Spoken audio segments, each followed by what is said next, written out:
Hello बच्चों, इस video में हम एक्सरसाइज 7.4 सॉल्व करने जा रहे हैं जो कि हमारा ऑप्शनल एक्सरसाइज है, लेकिन ये आपके CBSE examination point of view से वेरी इंपॉर्टेंट है। इसके नीचे लिखा जरूर होता है not important for examination point of view, लेकिन पिछले 2020 में भी इस एक्सरसाइज से 15-20 मार्क्स के क्वेश्चन पूछे हुए थे और हर साल कुछ ना कुछ क्वेश्चन इस एक्सरसाइज से आते हैं। तो ये हमारा काफी अच्छा एक्सरसाइज है और अगर आप इस एक्सरसाइज को सिंपली समझ ले रहे हैं तो आपका सारा कॉन्सेप्ट क्लियर हो जाएगा। ओके स्टूडेंट, तो हम समय ना वेस्ट करते हुए हम इस एक्सरसाइज को सॉल्व करना शुरू कर रहे हैं। सबसे पहला फर्स्ट क्वेश्चन है और ऐसे क्वेश्चन एग्जाम में 6-7 बार आए हुए हैं। डिटरमाइन द रेशियो, आपको क्या करना है, आपको एक रेशियो डिटरमाइन करना है इन विच, जिसमें से क्या करा, अ लाइन, एक लाइन है और यहाँ लाइन का आपको इक्वेशन दे रखा है। A line with equation is 2x + y - 4 = 0 divide the line. ये जो लाइन क्या कर रहा है कि दूसरे लाइन को डिवाइड कर रहा है जो दो पॉइंट को ज्वाइन कर रहा है, ज्वाइनिंग पॉइंट्स ए और बी, जहां ए और बी का कोऑर्डिनेट्स दिए हैं। Okay, now let's start our question. सबसे पहले हम ये किस लाइन को डिवाइड किया जा रहा है, उस लाइन को डिवाइड किया जा रहा है जो ए और बी को क्या कर रहा है, ज्वाइन कर रहा है। तो ए का हमारा कोऑर्डिनेट कितना होगा स्टूडेंट्स, ये हो गया 2, -2 और बी का कोऑर्डिनेट कितना हो गया, बी का कोऑर्डिनेट क्या है 3, 7 और ये क्या, ये गिवन है। आपको रेशियो फाइंड करना है जिसमें से ये लाइन ए बी को डिवाइड कर रहा है। तो हम मान लेते हैं कि एक ये जो लाइन है 2x, ये जो लाइन है 2x + y - 4 = 0, ठीक है। ये लाइन हमने एज्यूम कर लिया कि इसको P पे डिवाइड कर रहा है। किस पॉइंट पे डिवाइड कर रहा है, पॉइंट P पे डिवाइड कर रहा है और P का हमने कोऑर्डिनेट मान लिया, let coordinate of P be x and y, ठीक है। हमने मान लिया कि ये लाइन इसको P पे डिवाइड कर रहा है और हमने रेशियो एज्यूम कर लिया कि लेट लाइन डिवाइड्स इन k/1। हमने रेशियो क्या एज्यूम कर लिया कि इसने k/1 में डिवाइड किया, मतलब ये लाइन ने AB को k/1 में डिवाइड किया, जहां AP का वैल्यू k आया और PB का वैल्यू 1 आया, ठीक है।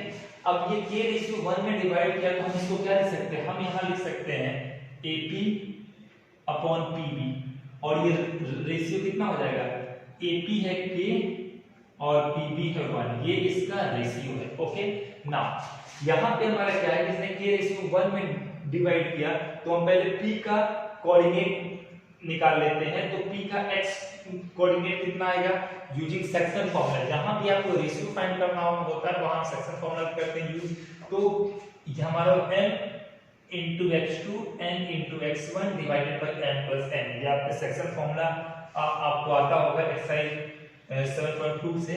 तो यहाँ पे जो x की जो वैल्यू निकल के आ जाएगी, ये आ जाएगी 3k आ जाएगी, प्लस हमारा 1 × 2 आ जाएगा, ये 2 हो जाएगा और यहाँ पे क्या m + n डिवाइडेड बाय, तो रेशियो हमारा ये +1 है। ये तो हमारा x का कोऑर्डिनेट आ गया। इसी तरह अगर y का कोऑर्डिनेट निकाले तो y का कोऑर्डिनेट क्या आएगा, k हमारे इस y से मल्टीप्लाई होगा, अपोजिट साइड वाले y से, तो k × 7, तो ये स्टूडेंट्स हमारा हो जाएगा 7k + 1 × -2 और ये हो जाएगा 1 × -2, ओके, डिवाइडेड बाय क्या हो जाएगा k + 1। इसको हम फर्दर करेंगे सॉल्व, तो -2 × 1 कितना हो जाएगा, -2 ही होगा, तो ये हमारा -2 ही होगा और यहाँ पे प्लस और माइनस, ठीक है। इसको चाहे हम नेक्स्ट स्टेप पे लिख दे रहे हैं, ये हमारा x आ गया और इसका जो y का हम करेंगे नेक्स्ट स्टेप, तो ये हो जाएगा 7k प्लस में माइनस मिलके हमारा माइनस हो जाएगा 7k -2 और यहाँ आ जाएगा k + 1 आ जाएगा। ओके, तो ये हमारा क्या आ गया, x और y का वैल्यू आ गया, ठीक है। तो जो P का कोऑर्डिनेट क्या हो गया, जो P का यहाँ पे हमारा कोऑर्डिनेट निकल के आ गया, वो हमारा आ गया 3k + 2, यहाँ हो जाएगा k + 1, ये P का x कोऑर्डिनेट था और ये हमारा P का y कोऑर्डिनेट था, ये क्या था 7k - 2 divided by k + 1। Okay, तो स्टूडेंट ये जो पॉइंट P है, ये जो लाइन है, ये पॉइंट P पे इस लाइन को k/1 में डिवाइड कर रहा है। अब देखिए, लेकिन ये जो पॉइंट P है वो तो इस लाइन पे भी फॉल कर रहा है, ये जो पॉइंट P तो इस लाइन पर भी है, और किसी भी लाइन पे अगर कोई भी पॉइंट आता है और उस पॉइंट को उठाकर उस लाइन के इक्वेशन में रखे तो वो इक्वेशन सेटिस्फाई होता है। तो हम क्या करते हैं, P के x कोऑर्डिनेट को और y कोऑर्डिनेट को उठा के लाइन के x और y एक्सिस की जगह हम रखते हैं। ठीक है, तो ये कैसे सॉल्व होगा देखिएगा, लाइन का जो x एक्सिस है ये 2x plus y minus 4 equal to हमारा 0 आ जाएगा। यहाँ पे देखिए जो 2 के बाद क्या है, 2 के बाद जो x है, x का वैल्यू हमने क्या निकाला, p का x कोऑर्डिनेट कितना है 3k plus 2 divided by k plus 1। Okay, plus हमारा y कोऑर्डिनेट कितना है, ये हमारा हो जाएगा 7k minus 2 divided by k plus 1। अब 4 को उठा के इस साइड भेजिए, हमारा 4 के इक्वल हो जाएगा। अब इसको हम फर्दर करेंगे सॉल्व, तो 2 into 3 ये कितना हो जाएगा, ये हमारा हो जाएगा 6k प्लस 4, और ये हमारा क्या हो जाएगा, ओवरऑल हमारा क्या हो जाएगा k प्लस 1 आ जाएगा, सभी का k प्लस 1 आ जाएगा, प्लस ये हो जाएगा 7k माइनस 2, और ये किसके बराबर आ जाएगा, ये दोनों आ जाएगा 4 के इक्वल आ जाएगा। अगर k प्लस 1 को उठा के हम यहाँ पर भेज दें तो इस साइड का इक्वेशन क्या हो जाएगा, 4k प्लस 4 हो जाएगा।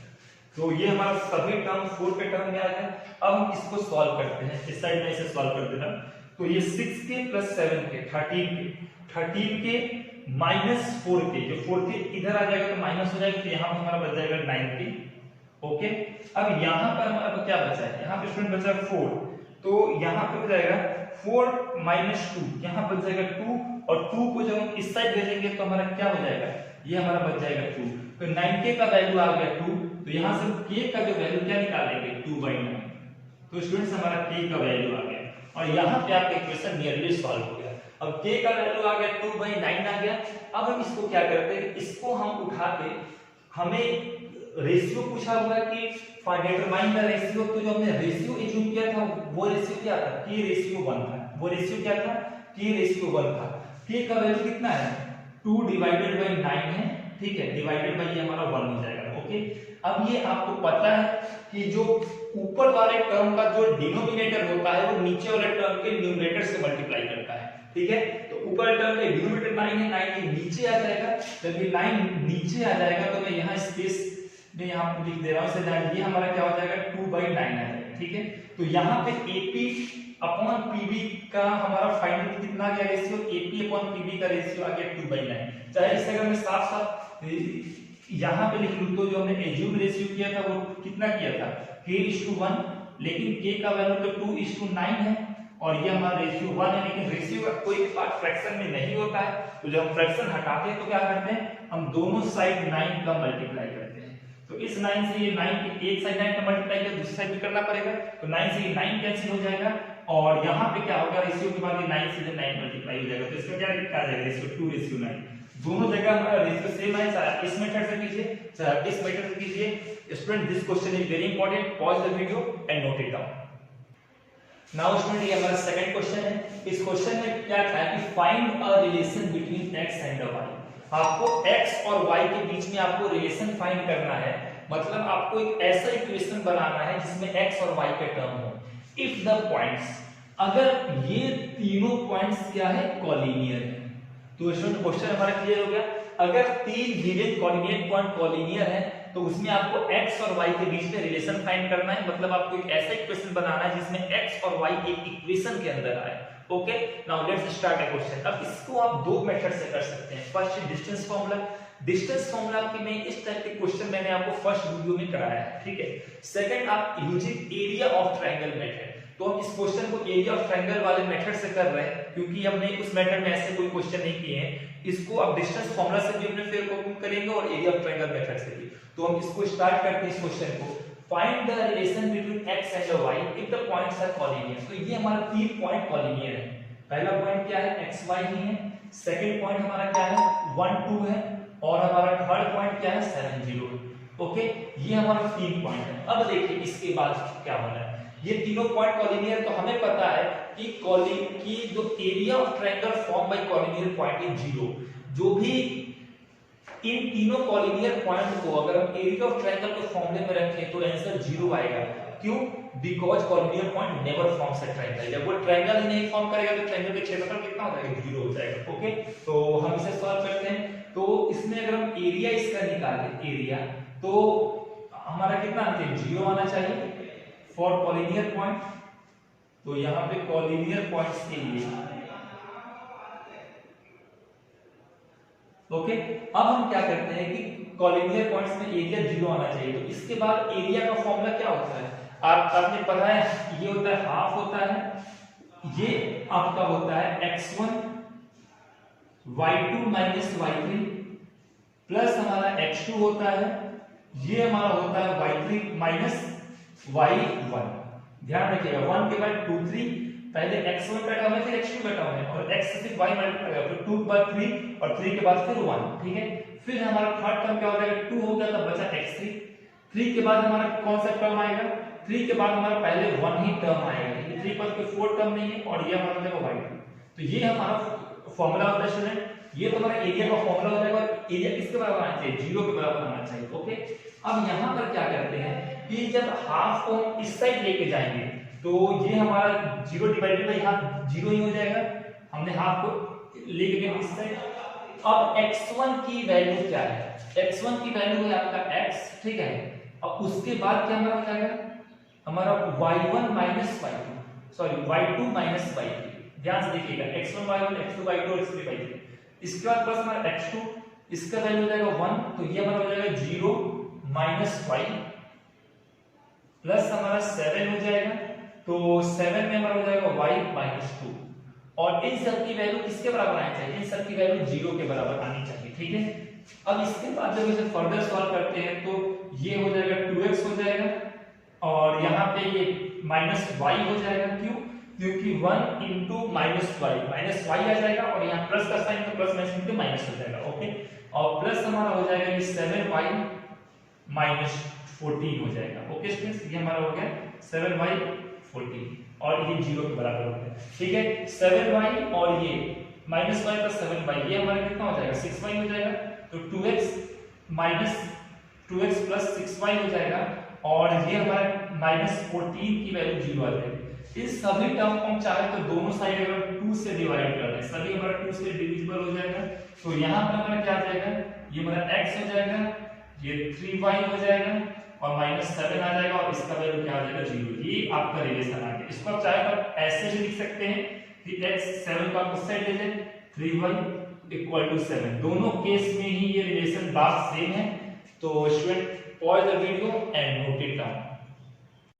नाउ स्टूडेंट ये हमारा क्वेश्चन नंबर 3 है। देखने में ये क्वेश्चन जितना छोटा है उतना इंटरेस्टिंग और उतना इंपॉर्टेंट क्वेश्चन है। इस क्वेश्चन में क्या कहा है कि find the centre of circle. आपको सर्कल का सेंटर फाइंड करना है, जो कि 3 पॉइंट से पास हो रहा है। First point 6 minus 6, second point 3 minus 7 और थर्ड पॉइंट 3। अगर सर्कल किसी भी पॉइंट से पास होता है तो वो पॉइंट सर्कल के सरकमफ्रेंस पे होता है। इस बात का ध्यान रखेंगे। If the circle is passing through any point, then that point must lie on the circumference of the circle. Circle केवल में circumference से ही पास होता है, इसीलिए all the point through which circle passes lie on the circumference of circle.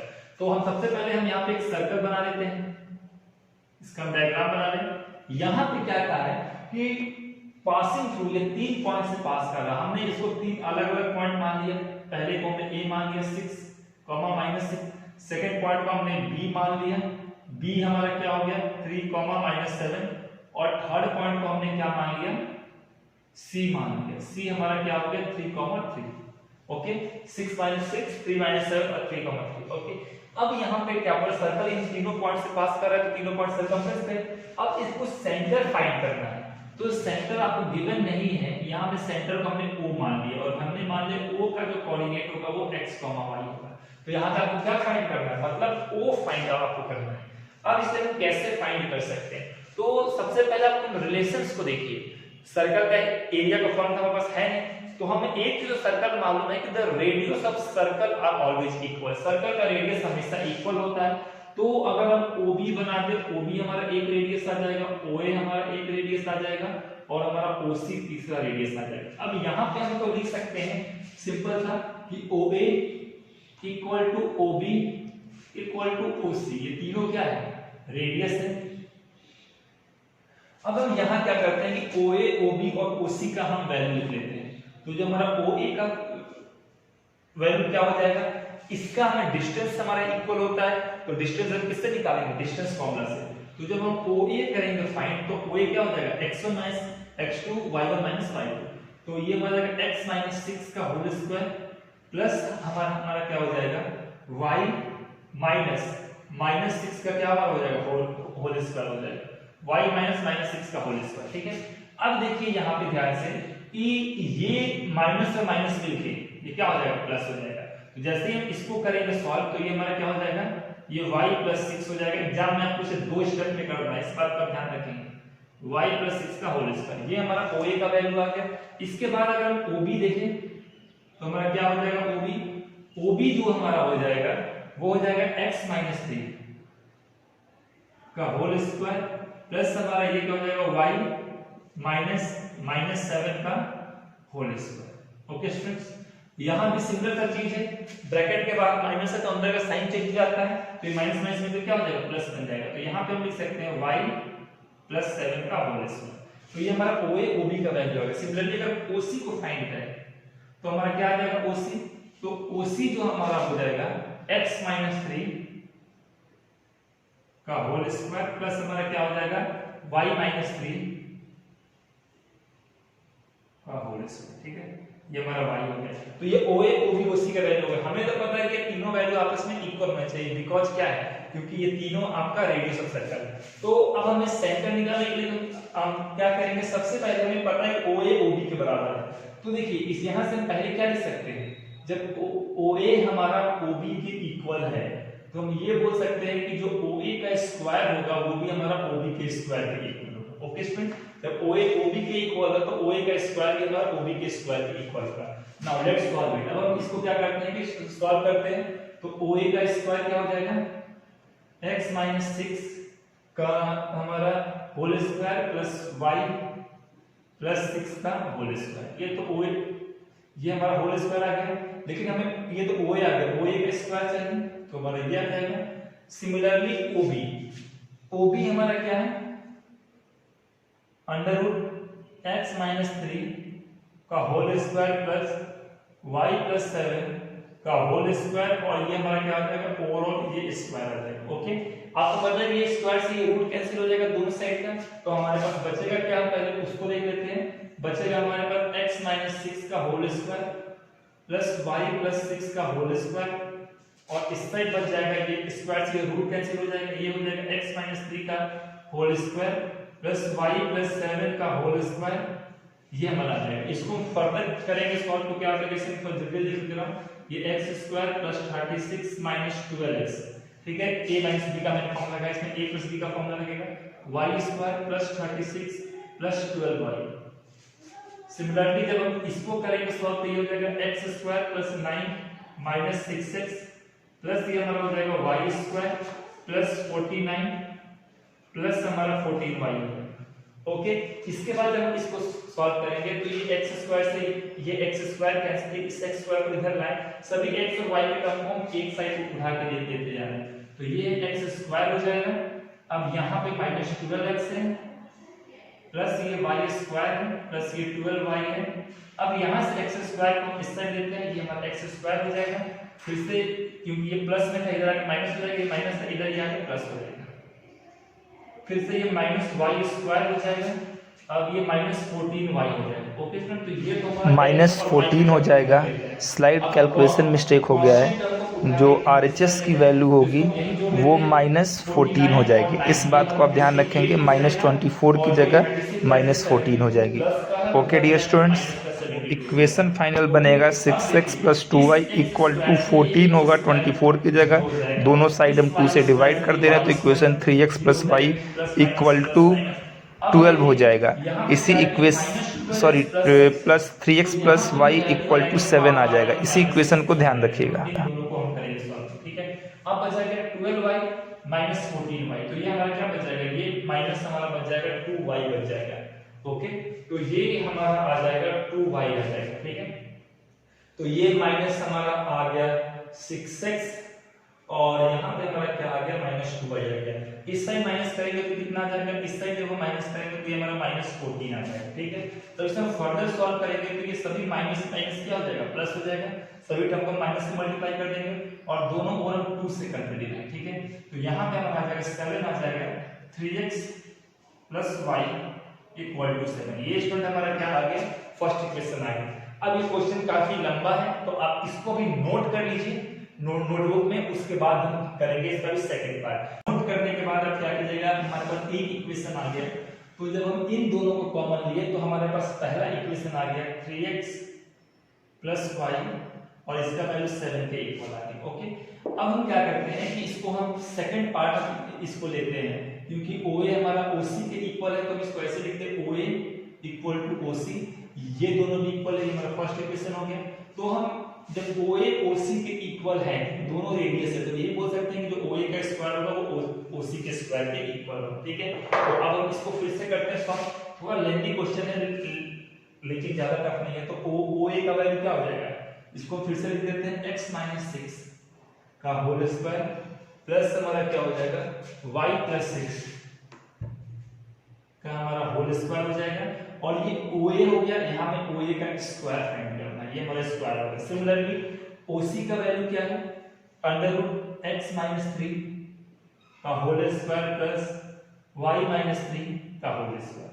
अब हमें क्या करना है कि इसका हमको स्क्वायर फाइंड करना है। ठीक है, ये OC था, OC का स्क्वायर, इससे ये रूट कैंसिल हो जाएगा, इससे भी ये रूट कैंसिल हो जाएगा, तो बचेगा क्या, अगर हम ध्यान से देखें तो यहाँ पर हमारा x - 6 का ये हमारा आ जाएगा होल स्क्वायर प्लस ये हमारा आ जाएगा y + 6 का होल स्क्वायर। और यहाँ पे क्या बच जाएगा, यहाँ पे बच जाएगा x - 3 का होल स्क्वायर प्लस y - 3 इसका भी होल स्क्वायर आ जाएगा। ओके स्टूडेंट, अब इसको फर्दर करते हैं सॉल्व। तो क्या हो जाएगा, ये हमारा x² + 36 - 12x प्लस ये हो जाएगा y² + 36 ये -12y हो जाएगा, सॉरी ये +12y हो जाएगा। सिमिलरली यहाँ पे इसको सॉल्व करेंगे तो x² + 9 - 6x हो जाएगा। और जब हम फर्दर हम इसको करेंगे सॉल्व तो ये हो जाएगा y² + 9 - 6y हो जाएगा। ओके स्टूडेंट, अब हम क्या करते हैं कि इसके सभी x और y के टर्म को इस साइड लेके आते हैं, चाहे इसको हम डायरेक्ट कैंसिल कर दे रहे हैं, x² से ये x² कैंसिल हो जाएगा, y² जब इधर आएगा तो इसको कैंसिल कर देगा। अब यहाँ पर क्या बचेगा, ध्यान से देखिएगा -12x, और जब ये x आएगा तो प्लस में हो जाएगा, तो यहाँ तो हमारा सिमिलर सेम रिजल्ट आएगा -12x और ये प्लस, तो ये हो जाएगा -6x हो जाएगा। इसके बाद अगर आप ध्यान से देखें तो अब यहाँ पर क्या है 12y है और ये माइनस इधर आएगा तो प्लस में हो जाएगा, तो ये क्या हो जाएगा +18y। ओके, 12 6 18y, और ये हमारा वैल्यू किसके बराबर हो जाएगा, तो ये हमारा जो हो गया 18 के हो गया इक्वल, और 60 और 36, तो ये हमारा 18 माइनस हमारा क्या हो जाएगा 72 हो जाएगा। ओके, अब इसके बाद हमको क्या 18 - 72 = -54 के होगा। मिस्टेक से यहाँ में सिर्फ 54 लिखा गया है, माइनस छूट गया है, तो 18 - 72 को आप -54 कर लीजिएगा। ओके, 3 से ये डिवाइड हो सकता है, दोनों साइड को 6 से कर दीजिएगा। ओके, 6 से ये दोनों साइड से कर दीजिएगा, तो ये जो डिवाइड होगा इसका आंसर आ जाएगा 9, और ये हमारा हो जाएगा -x + 3y। तो ये दूसरा इक्वेशन। नाउ स्टूडेंट, तो जो हमारा सेकंड इक्वेशन आएगा वो आएगा -x + 3y = -9। ओके, ये हमारा स्टूडेंट हमारा सेकंड इक्वेशन आ गया। थोड़ा मिस्टेक हो गया था, हमने -9 की जगह 9 लिख दिया था। अब हमें इन दोनों इक्वेशन को सॉल्व करना है। इन दोनों इक्वेशन को साइमल्टेनियसली सॉल्व करते हैं तो या तो x का कोएफिशिएंट बराबर करें या y का। तो देखिए x का ऊपर कोएफिशिएंट 3 है और नीचे -1, y का ऊपर कोएफिशिएंट 1 है और नीचे 3 है, दोनों में से किसी का कोएफिशिएंट बराबर नहीं है, तो हम क्या करते हैं कि हम x का ही बराबर करते हैं, y का भी कर सकते हैं। तो हम नीचे 3 है और अगर नीचे भी 3 करना है तो क्या करेंगे, इक्वेशन में 3 से मल्टीप्लाई कर देंगे। जब आप इसे 3 से मल्टीप्लाई करेंगे तो ये इक्वेशन सेकंड इक्वेशन क्या आएगा, ये आ जाएगा -3x + 9y = हमारा -27 आ जाएगा। और हमारा ऊपर वाली इक्वेशन को वैसे ही लिख देते हैं 3x + y = हमारा 7 आ जाएगा। अब हम इन दोनों को जोड़ देते हैं, ऐड करेंगे तो ये प्लस है तो साइन सेम रहता है, प्लस प्लस और प्लस, तो ये +3x से -3x कैंसिल हो जाएगा। ठीक है, अब हमारा क्या हो गया कि ये 9y प्लस ये हमारा कितना हो जाएगा, ये हमारा हो जाएगा 10y हो जाएगा, और यहाँ पे हमारा बचेगा -20 बचेगा। ओके स्टूडेंट्स, ये हमारा बच गया -20। यहाँ से हमारा y का वैल्यू क्या आ जाएगा सॉल्व करने पे, यहाँ से हमारा y का वैल्यू 2 आ जाएगा। ओके, तो यहाँ से हमारा आ गया y का वैल्यू 2 आ गया। अब इसके बाद हम इसको x का वैल्यू सॉल्व करते हैं, तो किस वैल्यू को उठा के अब दोनों में से किसी में प्लग करते हैं, हमने इक्वेशन फर्स्ट में प्लग कर दिया, तो जब इक्वेशन फर्स्ट में प्लग करेंगे 3x हो जाएगा प्लस y हो जाएगा इक्वल टू 7 हो जाएगा। y का वैल्यू हमारा कितना है, y का वैल्यू है -2 है, और ये इक्वल टू 7 है, और ये 3x है, तो 2 को उधर भेजेंगे तो ये 9 हो जाएगा। तो यहाँ से हम x का वैल्यू सॉल्व कर लेंगे, 3 आ जाएगा। तो इसमें हमारा x और y कोऑर्डिनेट दोनों आ गया। पूछा क्या होता है सेंटर ऑफ सर्कल का, सेंटर ऑफ सर्कल हमारा क्या था, सेंटर ऑफ सर्कल था O, जिसका कोऑर्डिनेट था x और y, तो हम x की जगह क्या लिख सकते हैं, 3 लिख सकते हैं, हमने इसको मिटा के 3 लिख दिया, और y की जगह हम क्या लिख सकते हैं -2। तो ये स्टूडेंट हमारा आंसर आ गया, find the centre of circle. Centre of circle कितना आ गया, 3 -2। Okay, positive. Now student this is question number 4, and और ये काफी इंपॉर्टेंट क्वेश्चन है फॉर योर एनटीएससी एग्जामिनेशन। तो नाउ लेट्स स्टार्ट। ये क्वेश्चन नंबर 4 में क्या गिवन है कि the two opposite versus of square, square के जो दो अपोजिट वर्सेस है वो कितने हैं, -1 2 and 3 2। ठीक है, तो आपको coordinate of other two vertices find करना है। तो अपोजिट वर्सेस का मतलब क्या है, ये आप देख लीजिए। यहाँ पर सपोज कीजिए कि यहाँ पे एक स्क्वायर है, ठीक है, तो ये स्क्वायर आपका साइड है A B C और D, ठीक है, तो इसमें कहते हैं कोइंसाइडिंग वर्टिसेस, और ये दोनों हो जाता है अपोजिट वर्टिसेस। अपोजिट वर्टिसेस वो वर्टिसेस जो डायगोनल बना रहे हैं वो हमारा क्या हो जाएगा, अपोजिट वर्टिसेस। तो एक इसके साथ, तो एक अपोजिट वर्टिसेस कौन हो जाएगा, C, और B का हो जाएगा D। तो find the two opposite vertices of square. Square के जो दो अपोजिट वर्टिसेस है वो कितना है, -1 2 है, और दूसरा हमारा कितना हो जाएगा, 3 2 हो जाएगा। ओके स्टूडेंट्स, अब आपको क्या करना है कि find the coordinate of other two vertices, और आपको बाकी दो वर्सेस का कोऑर्डिनेट फाइंड करना है। देखने में क्वेश्चन जितना आसान है उतना ही लॉजिकल है। इसको आप देखिए, तो सबसे पहले हम इसमें क्या लिख सकते हैं कि हमने b का कोऑर्डिनेट एज्यूम कर दिया x और y, और हमने d का कोऑर्डिनेट एज्यूम कर दिया x1 और y। इस क्वेश्चन में आपको स्क्वायर सभी प्रॉपर्टी यूज में आ जाएगी। देखिएगा अपोजिट वर्सेस स्क्वायर है, तो हम यहाँ पे सबसे पहले तो ये बोल सकते हैं कि जो AB हो जाएगा वो हमारा BC के इक्वल हो जाएगा, और BC हमारा CD के इक्वल हो जाएगा, और DA हमारा AD के इक्वल आ जाएगा। चारों साइड है equal because sides of square. Okay, तो ये हमारा स्क्वायर का साइड है, इसलिए चारों साइड इक्वल आ जाएगा। तो सबसे पहले अगर हम BC की वैल्यू निकालें, B और C की हम वैल्यू निकालें, सॉरी AB की वैल्यू, तो AB का क्या आ जाएगा वैल्यू, मैं इसे डायरेक्टली कर दे रहा हूं, x माइनस, ये हो जाएगा x माइनस -1। बहुत सारे स्टूडेंट को प्रॉब्लम होता है कि सर यहाँ पे भी माइनस है और इसके आगे माइनस लग रहा है, तो आपको कुछ नहीं करना, x1 माइनस x2 होता है, तो x1 की वैल्यू x की पुट अप कर दिया, फिर माइनस पुट अप कर दिया, x1 माइनस x2 था, तो x2 का वैल्यू -1 है, तो आप x2 की जगह -1 ही करेंगे प्लीज। ठीक है, ये इसका स्क्वायर हो जाएगा, प्लस y हो जाएगा, फिर माइनस हो जाएगा, यहाँ वैल्यू सिर्फ 2 है तो यहाँ से 2 रखेंगे, अगर -2 होता तो -2 भी रख सकते थे, कोई प्रॉब्लम नहीं। तो ये हमारा आ गया AB का वैल्यू। अब जब हम BC का वैल्यू निकालें, तो जो हमारा BC का जो वैल्यू आ जाएगा वो ठीक ऐसे हो जाएगा, x माइनस 3 का होल स्क्वायर, प्लस हमारा क्या हो जाएगा, y माइनस 2 का whole square. Okay student, y माइनस 2 का होल स्क्वायर। तो यहाँ पे तुम क्या बोल सकते हैं, जो AB होगा वो BC के इक्वल होगा। ओके, तो यहाँ पर हमने बोल दिया कि जो AB हो जाएगा वो हमारा BC के इक्वल हो जाएगा। ठीक है, तो उसके बाद ये भी बोल सकते हैं सर अगर AB BC के इक्वल है तो जो AB का स्क्वायर होगा वो BC के भी स्क्वायर के इक्वल होगा। क्यों, क्योंकि दो जो टर्म इक्वल होते हैं उनके स्क्वायर भी इक्वल होते हैं। तो AB का वैल्यू क्या है, अब यहाँ देखिए माइनस और माइनस मिलकर किसमें कन्वर्ट हो जाएगा, प्लस में कन्वर्ट हो जाएगा। ओके, बाकी सब तो वैल्यू ठीक है, तो यहाँ पे हमारा हो जाएगा अंडर रूट में AB का वैल्यू क्या हो जाएगा, x + 1 का होल स्क्वायर, प्लस हमारा BC का वैल्यू क्या हो जाएगा, y माइनस 2 का होल स्क्वायर, और यहाँ पे क्या कर देंगे, इसका स्क्वायर कर देंगे।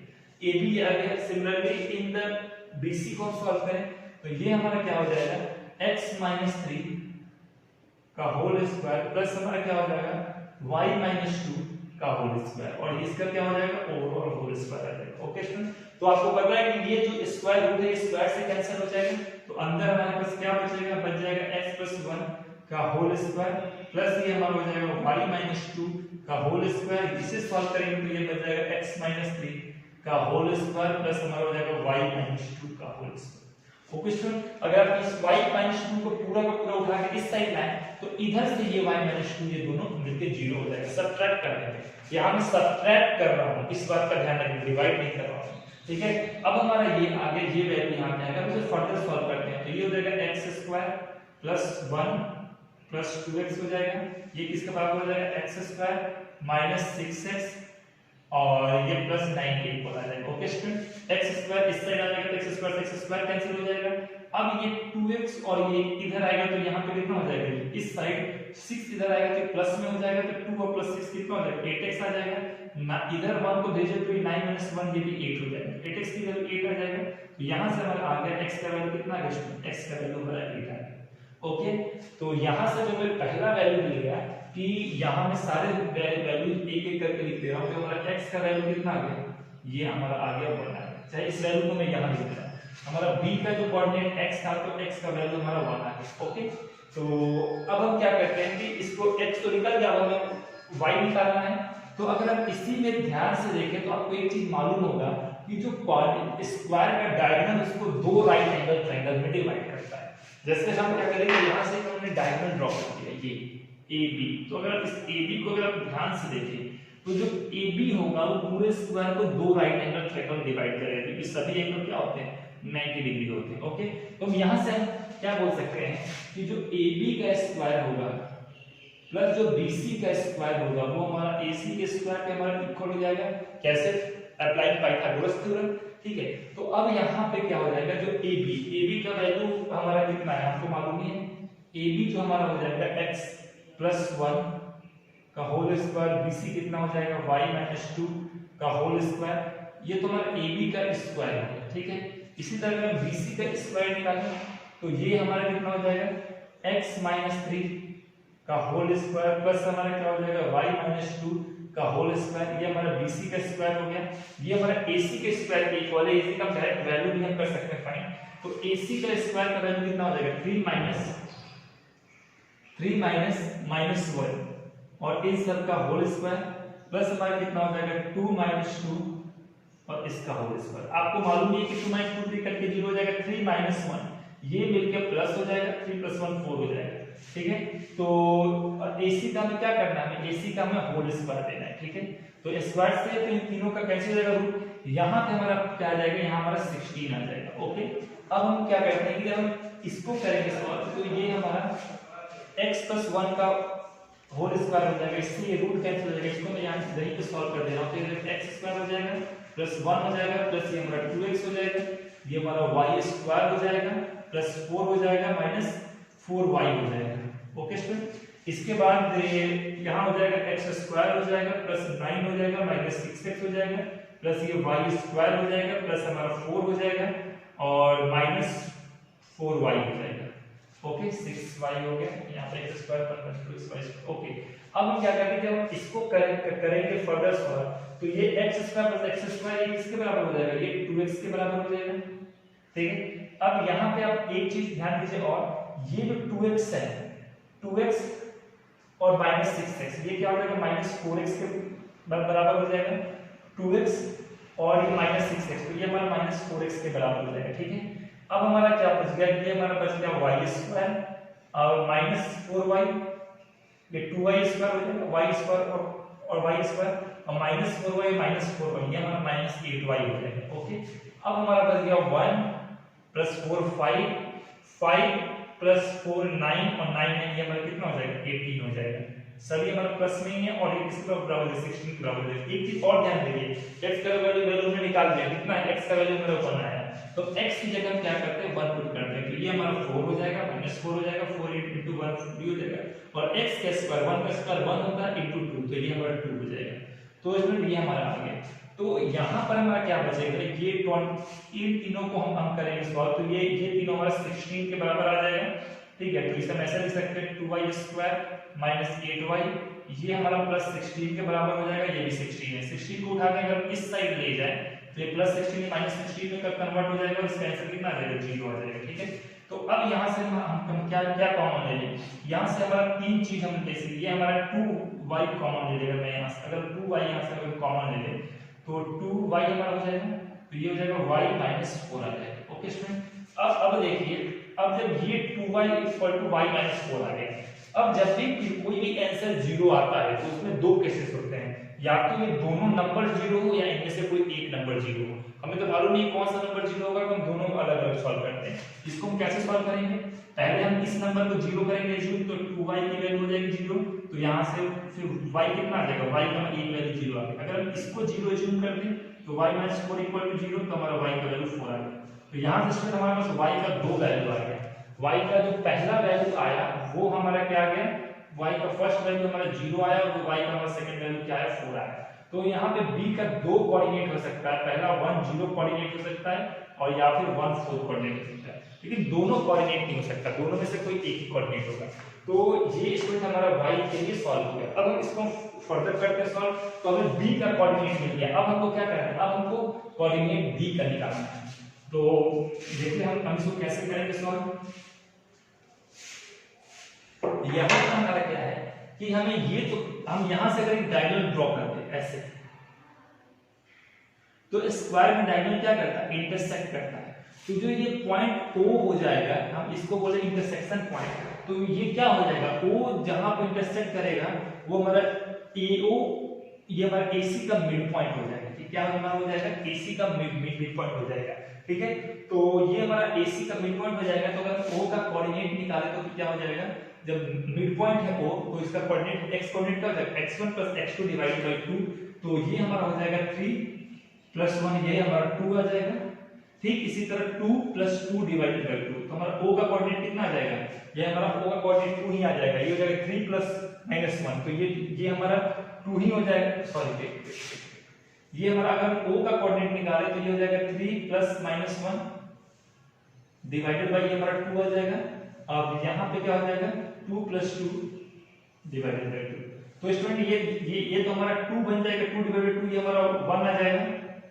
तो हमारा O का पहला कोऑर्डिनेट हमारा 1 आ जाएगा, सेकंड कोऑर्डिनेट देखें तो हमारा 2 आ जाएगा। तो O का हमारा दोनों कोऑर्डिनेट सॉल्व हो गया using mid point formula. O का कोऑर्डिनेट आ गया 1, 2। ठीक है, अब हमें क्या करना है कि D का कोऑर्डिनेट निकालना है। तो अब एक चीज आप रखिएगा ध्यान कि जो D का जो कोऑर्डिनेट है वो क्या होगा, क्योंकि अब जो ये पॉइंट O है, ये तो हमारा BD का भी मिड पॉइंट होगा, क्योंकि डायगोनल इंटरसेक्ट होता है।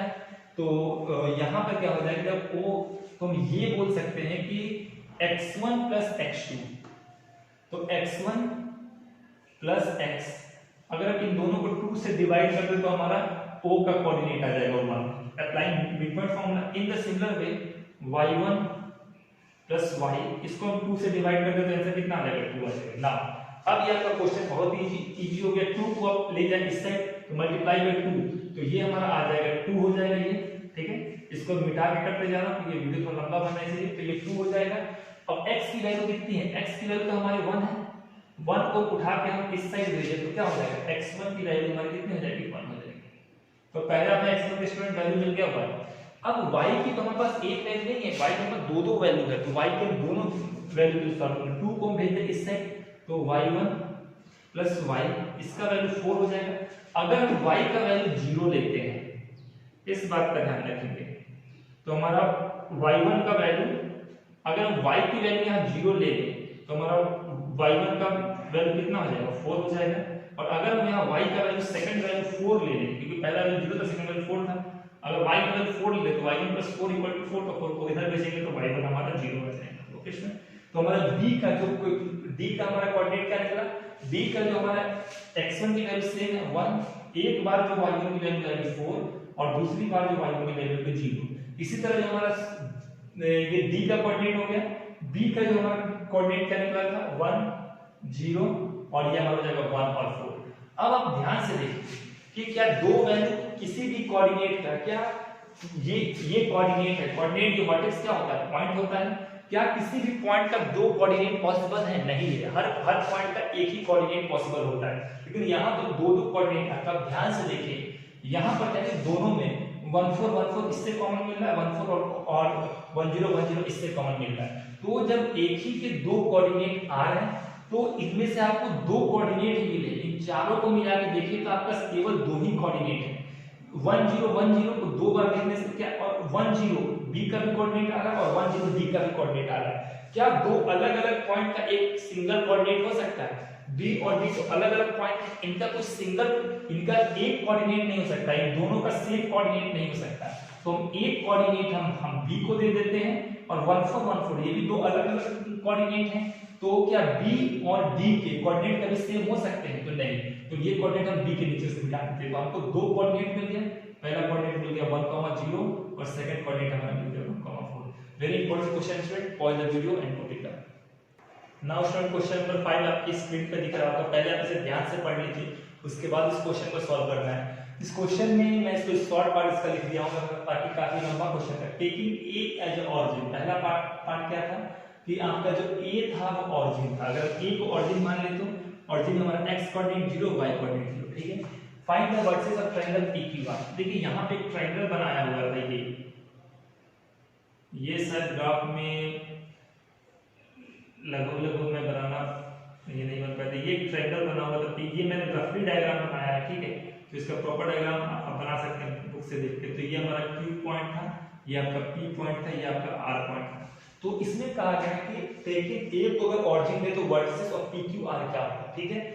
तो मैं PQR का वर्सेस फाइंड करना है, हमें क्या फाइंड करना है? P फाइंड करना है, Q फाइंड करना है और R फाइंड करना है। ऑल्सो फाइंड एरिया, और आपको एरिया भी फाइंड करना है, मतलब किसका एरिया फाइंड करना है? इस ट्रायंगल का एरिया फाइंड करना है। ओके स्टूडेंट, तो सबसे पहले हम वर्सेस निकालते हैं। Q का हम वर्सेस निकालें तो Q का x वर्सेस क्या होगा? जो Q से एक लाइन हमारा x एक्सिस पे गिर रहा होगा, ये अगर 0 है, यहाँ x 0 है तो ये 1 हो जाएगा, 2 हो जाएगा, 3 हो जाएगा, 4 हो जाएगा, 5 हो जाएगा, 6 हो जाएगा, 7 8 9 10 और so on ऐसे बढ़ते जाएगा। अगर y 0 तो ये 1 2 3 4 5 6 7 ऐसे ही बढ़ते जाएगा। ओके, ये तो बिल्कुल बेसिक चीज था। Q से हम एक लाइन ड्रॉ कर रहे हैं नीचे, तो ये हमारा गिर रहा है 3 पे, ठीक है। तो Q का जो x एक्सिस हो जाएगा वो क्या हो जाएगा? 3 हो जाएगा। अब Q से एक लाइन हम y पे ड्रॉ कर रहे हैं, तो ये 2 पे गिर रहा है। तो Q का जो y एक्सिस क्या हो जाएगा? x तो इसका 3 हो गया था, y इसका 2 हो जाएगा, ठीक है। सिमिलरली अब हम P का फाइंड कर रहे हैं, तो P से एक लाइन ड्रॉ कर रहे हैं ऑन x एक्सिस, रफली डायग्राम है तो थोड़ा मोमेंट के है हो सकता है। तो जो P का जो x एक्सिस है वो कितना है? 4 हो गया है, और P का जो y एक्सिस कितना होता है? तो यहां से मैं एक लाइन ड्रॉ कर दूं P के y पे, तो P का जो y एक्सिस होता है वो 6 हो जाएगा, ठीक है। सिमिलरली अगर मैं यहां पे पॉइंट ड्रॉ करूं यहां पे R पे, तो R से मैं एक लाइन अगर x एक्सिस पे ड्रॉ करता तो R का जो x एक्सिस हो जाएगा कितना हो जाएगा? 6 हो जाएगा, ठीक है। और y एक्सिस पे मैं अगर एक लाइन ड्रॉ करूं तो y एक्सिस इसका 5 हो जाएगा। ओके स्टूडेंट, तो ये हमारा जो पहला पार्ट पूछा था, अगर ए को ऑरिजिन ले तो वर्सेस ऑफ ट्रायंगल PQR कितना होगा? तो जो PQR का जो वर्सेस आया, P का आया है 4 6, Q का आया है 3 2 और R का आया 6 5। ओके, अगला में कहा है कि फाइंड आल्सो एरिया। अब आप इसके एरिया को फाइंड कीजिए।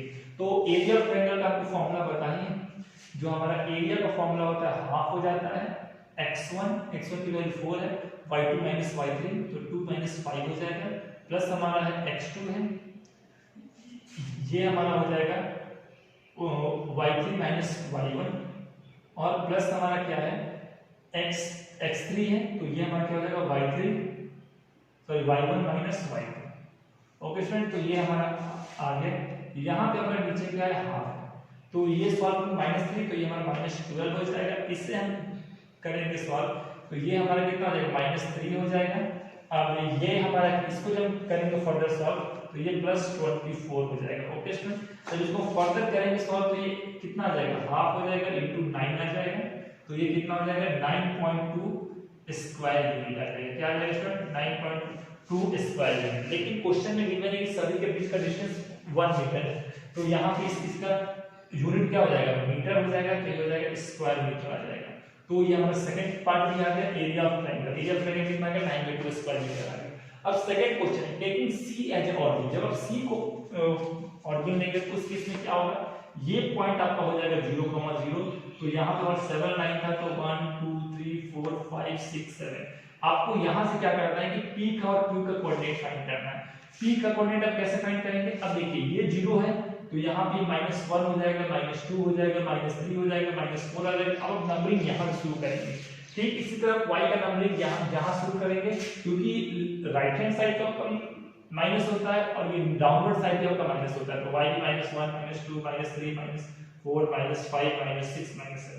एक बात का ध्यान रखिए, एनसीईआरटी के बुक में इसका आंसर प्लस में गिवन है क्या, तो इसका एनसीईआरटी के बुक में इसका आंसर गिवन है प्लस में, ठीक है। लेकिन अगर आप माइनस में लेंगे तो आपका आंसर सेम आएगा, क्योंकि हमने माइनस क्यों लिया है, क्योंकि लेफ्ट हैंड साइड और डाउनवर्ड साइड आपका दोनों में आपका क्या आता है, कोऑर्डिनेट आपका नेगेटिव आता है। तो ये आपका वर्क है कि आप सी को ऑरिजिन मान के आपको वर्टिसेस ऑफ ट्रायंगल पीक्यू द्वारा फाइंड करना है, दिस इज योर असाइनमेंट, और इसका आंसर आपको कमेंट सेक्शन में देना है। और सेकंड पार्ट में क्या होगा, जब आप इसका कोऑर्डिनेट फाइंड कर लेंगे, जैसे मैंने इसका फाइंड किया है, तो आपको एरिया फाइंड करना होगा। अब देखिए फिगर सेम है, तो चाहे इस फिगर को उठा के ग्राफ किसी भी पोर्शन में रख दें, इसका एरिया सेम आएगा। कैसे आपको पता लगेगा कि आपका आंसर सही है, तो उन कोऑर्डिनेट्स से आप एरिया ऑफ ट्रायंगल निकालेंगे, तो एरिया ऑफ ट्रायंगल सेम रहेगा, वो 9 * 2² मीटर जाएगा। Okay student, for the video note it down. Now student, ये आपका क्वेश्चन नंबर 6 है। थोड़ा सा इसमें आपको बेसिक्स इस्तेमाल होगा पिछले क्लासेस का। तो इसमें क्वेश्चन में गिवन क्या है, the vertices of triangle ABC, यहाँ एक ट्रायंगल एबीसी बना हुआ है जिसका वर्टिसेस क्या है, ए का वर्टिसेस है 4 6, बी का है 1 5 और सी का है 7 2। तो हम इसे वर्टिसेस बना ले रहे हैं। ए का जो वर्टिसेस है वो है 4 6 है, बी का जो आपका वर्टिसेस है वो कितना है 1 और 5 है, और सी का जो वर्टिसेस है वो 7 2 है, ठीक है। ये स्टूडेंट्स दिया हुआ था, गिवन है, गिवन ये हमने लिख दिया। इसका a line intersect AB and AC, एक लाइन है जो AB और AC को इंटरसेक्ट कर रहा है। तो एक लाइन ये आपका हुआ जो AB को भी इंटरसेक्ट किया और AC को भी इंटरसेक्ट किया, ठीक है, एट D। AB को कर रहा है D पे और AC को कर रहा है E पे, यहाँ मैं रेस्पेक्टिवली नहीं लिखा है। सच दैट क्या आपका AB AD अपॉन AB, ये AB अपॉन ये पूरा AB और AE अपॉन पूरा AC क्या होगा, 1/4 हो जाएगा। तो आपको एरिया ADE का फाइंड करना है। ओके स्टूडेंट, तो हम इसे स्टार्ट करते हैं। तो पहले हम इन दोनों को जरा पिकअप करें, तो AD अपॉन AB, ठीक है, इसका वैल्यू है 1/4, ठीक है। तो हम इसको फर्दर सॉल्व करें, AD अपॉन AB हमारा 1/4, इसको डायरेक्टली भी कर सकते हैं कि AD अपॉन DB हम हमारा किसके बराबर आ जाएगा, 4 के बराबर आ जाएगा, ठीक है। लेकिन अब इसे देखें, अगर हम क्या करें कि AD हम क्या करेंगे, डिनोमिनेटर में न्यूमरेटर को माइनस कर देते, तो ये हमारा क्या आ जाएगा AB माइनस AD। देखिए हमने न्यूमरेटर में डिनोमिनेटर को हमने कर दिया माइनस, ठीक है, तो ये हो जाएगा 1 हो जाएगा, तो ये 4 - 1 आ जाएगा। इसे कहते हैं कंपोनेंडो और डिविडेंडो, इससे कोई फर्क नहीं पड़ता है, ठीक है। तो AB किसके बराबर है, AB हमारा AD। अब पूरे हम AB में से अगर AD को माइनस कर दें, पूरे AB में से हम AD को माइनस करें तो हमारे पास बचेगा क्या, हमारे पास बचेगा DB। तो हम ये हमारा हो जाएगा AD अपॉन DB, और इसका रेशियो क्या हो जाएगा 1/3 आ जाएगा, ठीक है। या फिर अगर इसे ऐसे भी कर सकते थे, अगर ये पूरा 4 था और 4 में यहाँ से लेके यहाँ तक की वैल्यू 1 थी, तो यहाँ से लेके यहाँ तक की वैल्यू कितनी आ जाती, 3 आ जाती, ठीक है। तो सिमिलरली अगर ये पूरा का पूरा 4 है, और क्योंकि अगर आप इस इक्वेशन में देखते AE अपॉन AC है, AE और अपॉन AC का वैल्यू कितना है 1/4 है, तो अगर AE का वैल्यू 1 गिवन है और ये पूरा का पूरा AC का वैल्यू 4 गिवन है, तो EC का वैल्यू कितना हो जाएगा, EC का वैल्यू आपका 3 आ जाएगा। ओके, तो हम यहाँ से ये भी लिख सकते हैं सिमिलरली AE अपॉन EC, इसका वैल्यू कितना आ जाएगा 1/3 आ जाएगा। ओके, इसको हम थोड़ा सा कर लेते हैं साफ साफ। अब इसको जरा सा मिटा दें यहाँ से, ये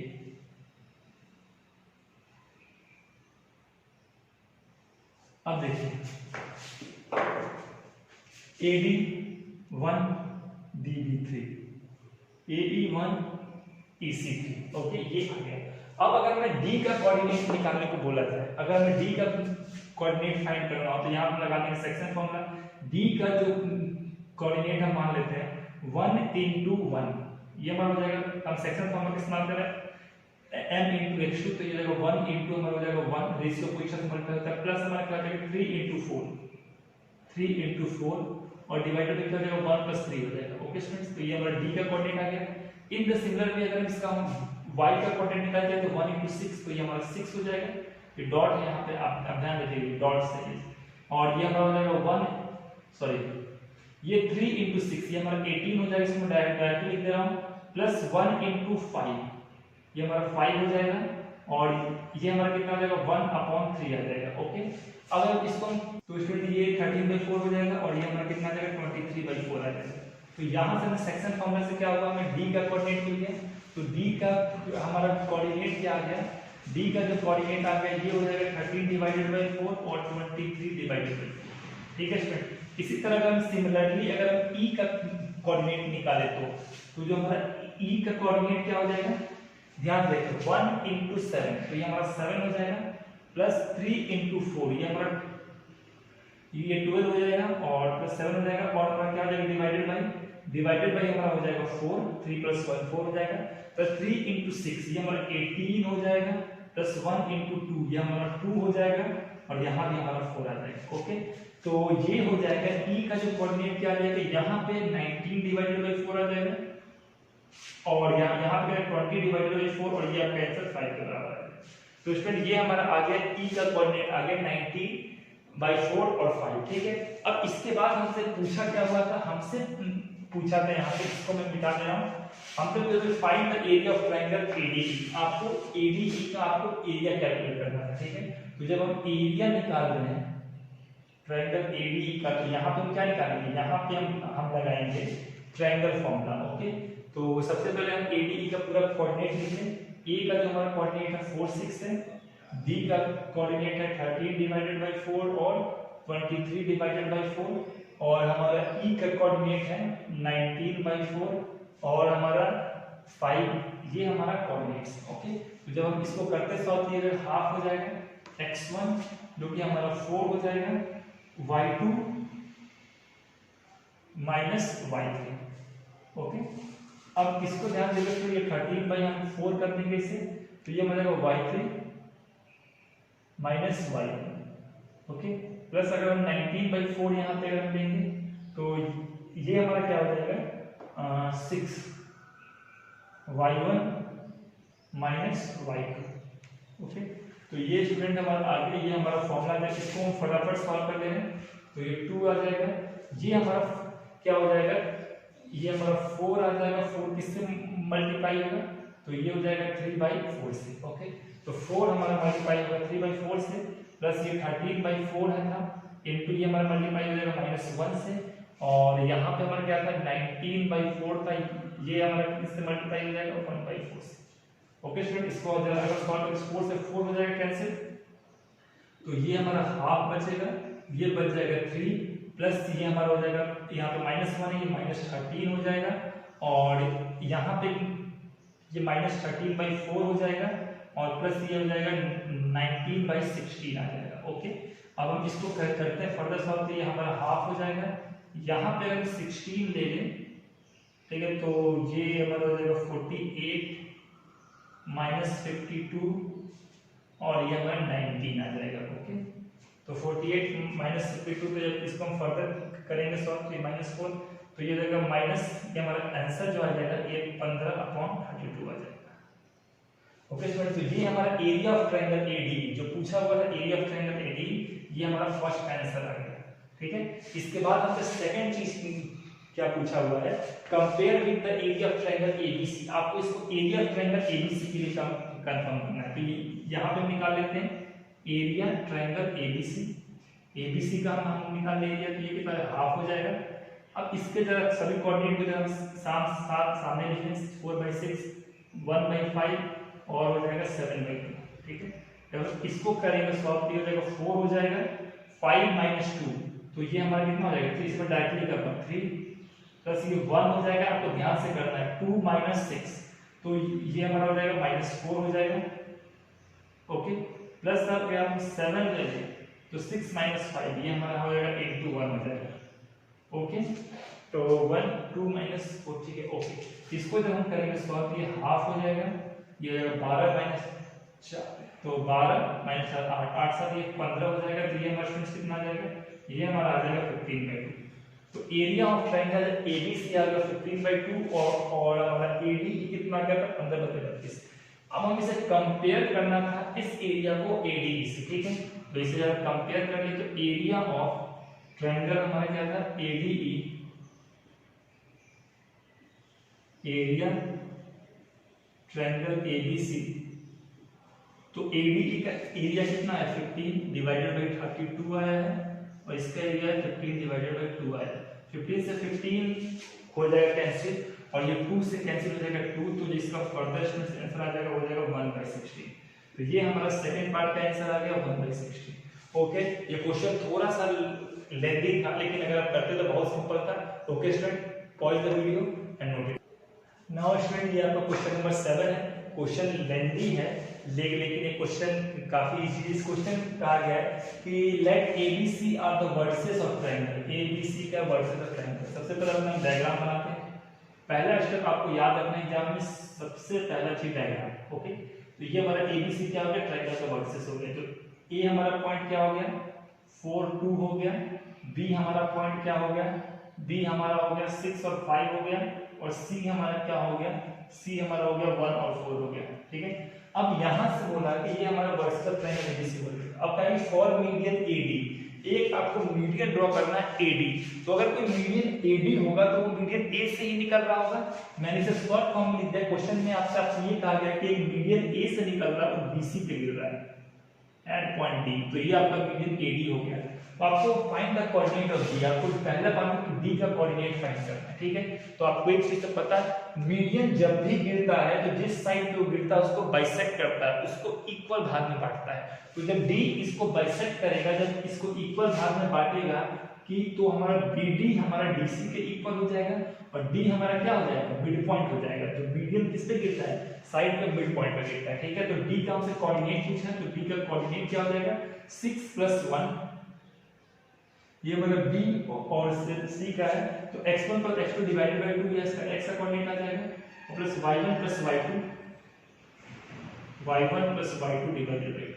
तो स्टूडेंट यहां पे हमारा D का कोऑर्डिनेट क्या आ जाएगा, ये वैल्यू हो जाएगा 7/2 और हमारा जो दूसरा वैल्यू है ये वैल्यू हो जाएगा 9/2। तो जो हमारा फर्स्ट पार्ट स्टूडेंट सॉल्व हो गया। पहला पार्ट का आंसर आ जाएगा 7/2 और 9। नाउ स्टूडेंट अब सेकंड पार्ट में क्या बोल रहा है, for point P on AD, एक आपका AD पे पॉइंट P है तो आपको उसका कोऑर्डिनेट फाइंड करना है इस तरीके से कि जो AP PD को किस रेशियो में डिवाइड कर रहा है, जो AP और PD का जो रेशियो है वो 2:1 है। ठीक है स्टूडेंट, तो यहां भी हम लगा देंगे सेक्शन फॉर्मूला, मैं यहां पर आपको डायरेक्टली लगा दे रहा हूं। तो जो P का कोऑर्डिनेट क्या आ जाएगा 2 × 7/2। ठीक है, 2 × 7/2 प्लस हमारा हो जाएगा 1 × 4, 1 × 4 और डिवाइडेड बाय क्या हो जाएगा 2 + 1 हमारा 3 हो जाएगा। ठीक है, अब इसके बाद हमारा क्या हो जाएगा कि ये हो जाएगा 2 × 1, सॉरी ये हो जाएगा 2 × 1, सेकंड में 2 × 1 हो जाएगा प्लस 2 × 9/2 और ये डिवाइडेड बाय क्या हो जाएगा 2 + 1 हमारा 3 आ जाएगा। ये स्टूडेंट हमने सेक्शन फॉर्मूला किया है। अगर आपको प्रॉब्लम है तो कोऑर्डिनेट ज्योमेट्री वीडियो नंबर 3 आप देखिए, उसमें आपको मिल जाएगा। तो इस 2 से 2 यहाँ पर कैंसिल हो जाएगा। तो P का जो पहला कोऑर्डिनेट आ जाएगा ये आ जाएगा 11/3 और जो P का इस 2 से 2 कैंसिल हो जाएगा, जो सेकंड कोऑर्डिनेट क्या आ जाएगा 11/3। तो स्टूडेंट हमसे क्या पूछा है, सेकंड पार्ट भी हमारा सॉल्व हो गया, फाइंड पॉइंट P। तो इसका जो P का हमारा आंसर कितना आ जाएगा, ये हमारा आ जाएगा 11/3 और सेकंड पार्ट भी आ जाएगा 11/3। इसके बाद अब देखिए ये जो पॉइंट P है, अगर मीडियन को कोई भी लाइन 2:1 के रेशियो में डिवाइड करता है तो वो पॉइंट क्या है, अगर मीडियन को 1:2:1 के रेशियो में कोई भी पॉइंट डिवाइड करता है, ये आपका पॉइंट सेंट्रॉइड कहलाता है। ओके, तो अब P हमारा क्या हो जाएगा सेंट्रॉइड हो जाएगा, लेकिन आपको गिवन नहीं है। अब यहाँ पे इस क्वेश्चन में जो बुक्स में कुछ पार्ट दिए हुए हैं और भी कि एक C से एक कोऑर्डिनेट जा रहा है, एक C से एक मीडियन निकाल के AB पे डाल रहे हैं और B से भी हम एक मीडियन निकाल के AB पे डाल रहे हैं। तो हमसे पूछा है कि वो मैं आपको क्वेश्चन बता दूंगा पढ़ के, अगर आप थर्ड पार्ट देखें तो बोला कि find the coordinate of Q and R on the median BE and CF। तो एक मीडियन BE गिर रहा है और CF गिर रहा है, जहाँ पे Q और R उसको 2:1 के रेशियो में डिवाइड कर रहा है। तो स्टूडेंट ये आपको खुद से करना है, ये थर्ड पार्ट। लेकिन मैं आपको बता दूं कि जो Q और R का जो कोऑर्डिनेट आएगा वो आपका P के ही कोऑर्डिनेट के बराबर आएगा, सेम कोऑर्डिनेट आएगा। क्यों? क्योंकि कोई भी लाइन अगर वर्टेक्स से लेके कोई भी अगर मीडियन 2:1 के रेशियो में डिवाइड करती है तो हमेशा वो उसी पॉइंट पे इंटरसेक्ट करती है जिस पॉइंट को हम सेंट्रॉइड कहते हैं। तो आपका जो P और जो Q है, Q और R का भी आपका कोऑर्डिनेट इतना ही आना चाहिए। उस क्वेश्चन को आप पढ़ के सॉल्व कीजिएगा। और उसके बाद आपको फाइनली वेरीफाई करने को कहा गया है, तो वेरिफिकेशन में आप ये बोलेंगे since coordinate of P Q R are same hence median intersect at the same point. अब इसी में एक फिफ्थ पार्ट है जो आप देख लीजिए, वो मैं आपको बताता हूँ। थर्ड फोर्थ आपका असाइनमेंट है। फिफ्थ पार्ट में ये कहा है कि ट्रायंगल है, उस ट्रायंगल में आपका जो ए का कोऑर्डिनेट है x1 y1, बी का कोऑर्डिनेट है आपका x2 y2 और सी का आपका जो कोऑर्डिनेट है x3 और y3। तो इसमें कहा है कि जो इसका सेंट्रॉइड का कोऑर्डिनेट क्या होगा, सेंट्रॉइड कोऑर्डिनेट। तो सेंट्रॉइड हमारा क्या होता है, सेंट्रॉइड वो पॉइंट होता है जो मीडियन को 2:1 के रेशियो में डिवाइड करता है। आप कोई भी एक मीडियन ले सकते हैं किसी भी साइड से। तो हमने यहाँ पे एक मीडियन ले लिया d, तो d अगर हमारा मीडियन होगा तो d का कोऑर्डिनेट क्या हो जाएगा x2 + x3 डिवाइडेड बाय 2 और हमारा y2 + y3 डिवाइडेड बाय 2, ये हमारा d का कोऑर्डिनेट आ जाएगा। ठीक है, अब यहाँ पे सेंट्रॉइड आपको फाइंड करना है। तो सेंट्रॉइड इसको हमने मान लिया कि सेंट्रॉइड इसका g हो जाएगा, या फिर इसका कुछ गिवन है, इसका हम सेंट्रॉइड को g एज्यूम कर ले रहे हैं। ठीक है, अब हमने इसके सेंट्रॉइड को एज्यूम कर लिया g। ठीक है, g का हमने कोऑर्डिनेट क्या मान लिया x और y। तो सेंट्रॉइड 2:1 के रेशियो में डिवाइड करता है, तो हमारा x का वैल्यू क्या हो जाएगा, यहां से देखिए 2 * ये x से मल्टीप्लाई होगा, तो ये हो जाएगा 2x2 + x3 divided by 2 plus ये 1x1 से मल्टीप्लाई होगा x1 और डिवाइडेड बाय क्या हो जाएगा 2 + 1 हो जाएगा। ठीक है, इसको ये फर्दर करेंगे सॉल्व, तो इस 2 से ये 2 कैंसिल हो जाएगा, तो जो x का जो वैल्यू आ जाएगा x1 + x2 + x3 divided by 3। ठीक है, तो जो g का जो x कोऑर्डिनेट आ गया वो ये आ गया और g का हमारा y कोऑर्डिनेट क्या आ जाएगा। तो ठीक है, इसी तरह हम y निकालेंगे, तो 2 हमारा y से मल्टीप्लाई होगा, तो 2.y2 + y3 divided by 2 plus 1 * y1 और ये हमारा आ जाएगा 2 + 1। ठीक है, जब इसे हम फर्दर सॉल्व करेंगे 2 से ये 2 कैंसिल हो जाएगा, ये हो जाएगा y1 + y2 + y3 और ये हमारा क्या हो जाएगा डिवाइडेड बाय 3 हो जाएगा। तो ये हमारा क्या आ गया, ये हमारा आ गया y कोऑर्डिनेट आ गया, तो ये हमारा जो वैल्यू हो जाएगा y का वैल्यू है। ओके स्टूडेंट, तो ये हमारा कोऑर्डिनेट g का आ गया, जिसको हम ऐसे लिख सकते हैं कि जो g का हमारा कोऑर्डिनेट क्या हो जाएगा x1 + x2 + x3, जो हमने x यहाँ निकाला है डिवाइडेड बाय 3 और y का वैल्यू हमने यहाँ निकाला है y1 + y2 + y3 divided by 3। तो इसको कंप्लीट एग्जाम में आप कहते हैं कि शॉर्ट ट्रिक भी होता है, शॉर्ट ट्रिक यहाँ से ही आया है। जो सेंट्रॉइड आपसे जब भी पूछे तो सेंट्रॉइड क्या होता है, तीनों x के कोऑर्डिनेट का सम डिवाइडेड बाय 3 और y क्या होता है, तीनों y के कोऑर्डिनेट का sum divided by 3। Okay student, for the video note it down.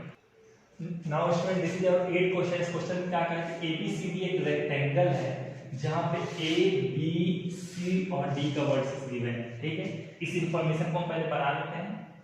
ये हमारा ABCD हमने क्या किया कि एक रेक्टेंगल बनाया। ओके स्टूडेंट्स, अब इस रेक्टेंगल में क्या है कि जो A का जो कोऑर्डिनेट गिवन है वो -1 और 1 गिवन है। A का मैं कोऑर्डिनेट लिख दे रहा हूं नीचे, तो A का कोऑर्डिनेट क्या गिवन है -1 और -1 गिवन है। B का जो कोऑर्डिनेट है ये आपका गिवन है -1 और 4 गिवन है। C का जो कोऑर्डिनेट है ये 5 और 4 गिवन है और D का जो कोऑर्डिनेट है ये 5 और -1 गिवन है। ओके, ये हमारा चारों इसका कोऑर्डिनेट हो गया। अब यहाँ से बोलेंगे PQRS are the mid point of AB, BC, CD और DA। जो PQRS है वो P हमारा किसका मिड पॉइंट है, AB का, Q हमारा किसका मिड पॉइंट है, BC का, R हमारा किसका मिड पॉइंट है, CD का और हमारा S किसका मिड पॉइंट है, DA का। ठीक है, ये वाला सा कोऑर्डिनेट मैं निकाल दे रहा हूँ और मैं इसको डायरेक्टली इसका मैं कोऑर्डिनेट निकाल दे रहा हूँ। ये आपको मिड पॉइंट फॉर्मूला से आ जाएगा, P क्योंकि मिड पॉइंट है तो P का कोऑर्डिनेट कितना देगा -1 + -1, ये आपका ये -2 हो जाएगा, -2 डिवाइडेड बाय 2, ये हमारा -1 ही आ जाएगा और ये हमारा कितना आ जाएगा 3/2 आ जाएगा। ये हमारा आ गया P का कोऑर्डिनेट। अब हमारा Q का कोऑर्डिनेट कितना आ जाएगा 5 -1, ये हमारा 2 आ जाएगा और Q का कोऑर्डिनेट 2 और 4 आ जाएगा। आप इसे मिड पॉइंट फॉर्मूला से निकाल लीजिएगा। R का कोऑर्डिनेट हमारा 5 आ जाएगा 1 और हमारा तीसरा कोऑर्डिनेट हमारा आ जाएगा दूसरा 3/2 आ जाएगा। मैं यहाँ मिडपॉइंट फॉर्मूला लगा रहा हूँ और जल्दी जल्दी के लिए मैं इसे डायरेक्टली कर रहा हूँ, आप इसे खुद से सॉल्व करेंगे। और s का कोऑर्डिनेट क्या आ जाएगा, ये हमारा 2 आ जाएगा और यहाँ पे -1 आ जाएगा। तो ये PQR का मैंने कोऑर्डिनेट कैसे डायरेक्टली निकाला, मिडपॉइंट फॉर्मूला से। अब हम क्या करते हैं कि हमें ये प्रूव करना है कि PQR रेक्टेंगल है कि स्क्वायर है कि रोम्बस है, तीनों में क्या है। तो अगर तीनों में से किसी एक को प्रूव करना है तो किसी कोऑर्डिनेट को चेक करने के लिए कोई जनरल कोऑर्डिनेटर है या कोई स्पेसिफिक फिगर है, तो हम उसके लिए क्या करते हैं, उसके लिए उसका पहले साइड चेक करते हैं।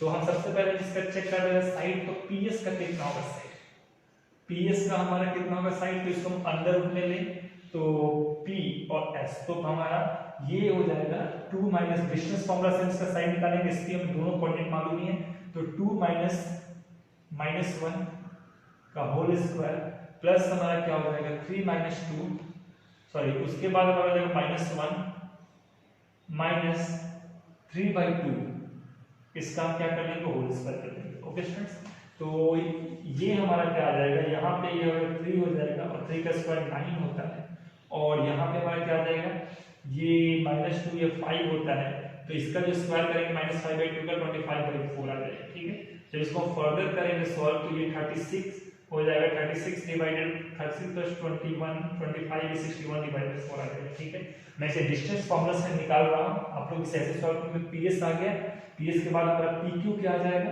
तो PQ को भी हम अगर ऐसे ही सॉल्व करें जल्दी जल्दी, तो ये हमारा क्या आ जाएगा 2 माइनस 1 का होल स्क्वायर प्लस हमारा क्या आ जाएगा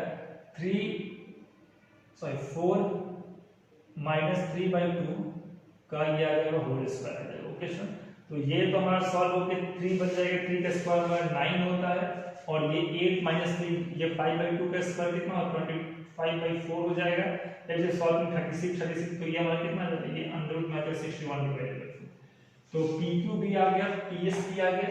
इसके बाद अगर हम निकालें QR, तो QR कितना हो जाएगा, हम स्टूडेंट्स QR को देखें तो QR हमारा कितना हो जाएगा 5 माइनस 2, डिस्टेंस फॉर्मूला क्या होता है, डिफरेंस ऑफ x एक्सिस और डिफरेंस ऑफ y एक्सिस। ठीक है, और यहाँ पे हो जाएगा 5 को पहले का 3/2 को पहले रखेंगे -4।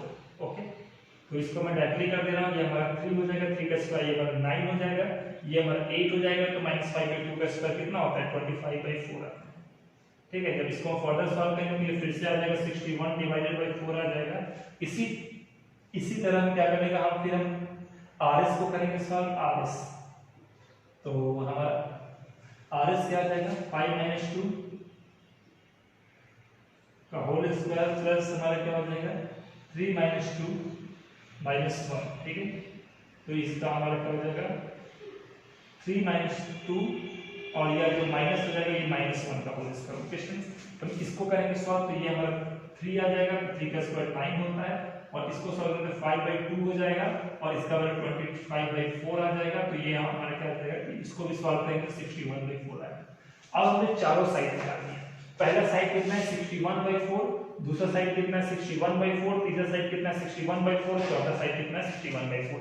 तो चारों साइड इक्वल आ गया। जब हमारा चारों साइड हमारा इक्वल हो गया, तो चारों साइड इक्वल किन फिगर के केस में होते हैं, अगर चारों साइड इक्वल हो गया तो हमारा रेक्टेंगल नहीं हो सकता। तो हमारा ये क्या हो सकता है, चारों साइड हमारा इक्वल है तो या तो वो स्क्वायर हो सकता है, चारों साइड अगर इक्वल है तो या तो वो स्क्वायर हो सकता है, और या तो फिर वो रोम्बस हो सकता है। अब इन्हीं दोनों में से कोई एक होगा, क्योंकि चारों साइड इन दोनों केस में केवल इक्वल होते हैं।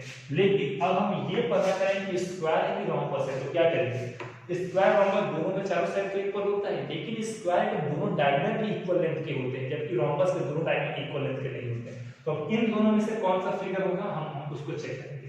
तो हम क्या करते हैं कि सबसे पहले हम यहाँ से एक डायगोनल ड्रॉ कर देते हैं QS, और दूसरा डायगोनल ड्रॉ कर देते हैं RP।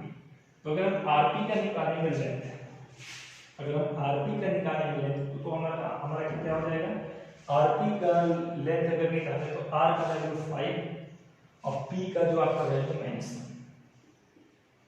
ओके स्टूडेंट, और हमारा फिर से y एक्सिस में इसकी वैल्यू 3/2 और इसकी वैल्यू 3/2। ओके, तो ये तो वैल्यू 0 हो जाएगा, RP का जो वैल्यू हो जाएगा √6 का स्क्वायर, और ये हमारा कितना आ जाएगा, ये हमारा आ जाएगा 6 आ जाएगा। तो आरपी का तो वैल्यू हमारा 6 आ गया 6। और इसके बाद अगर हम एसक्यू निकालें तो एसक्यू हमारा कैसे निकलेगा, तो 2 - 2 होल स्क्वायर और -1 -4 का होल स्क्वायर। तो जब इसको सॉल्व करेंगे तो ये 0 हो जाएगा, ये अननोन में 25 आएगा और इसका वैल्यू का वैल्यू 5 का वैल्यू आएगा। तो हमने क्या देखा, दोनों डायगोनल हमारा इक्वल नहीं है, चारों साइड तो इक्वल है, तो इन दोनों में से कोई एक होता है, लेकिन दोनों डायगोनल डिफरेंट लेंथ का है। तो स्क्वायर में दोनों डायगोनल सेम लेंथ का होता है तो स्क्वायर नहीं हो सकता है। रोम्बस में दोनों डायगोनल डिफरेंट लेंथ का होता है तो ये फिगर क्या हो जाएगा, रोम्बस हो जाएगा। तो हमारा आंसर क्या होता है, given figure is rhombus because all four side are equal but both diagonal are not equal. Okay student, ये काफी इंपॉर्टेंट एक्सरसाइज था, ये आपको फेयर नोटबुक में होना चाहिए और इससे आप पूरा कर लीजिएगा। और जो भी फिर हम अगले क्लास में नेक्स्ट चैप्टर शुरू करेंगे। Okay, thank you.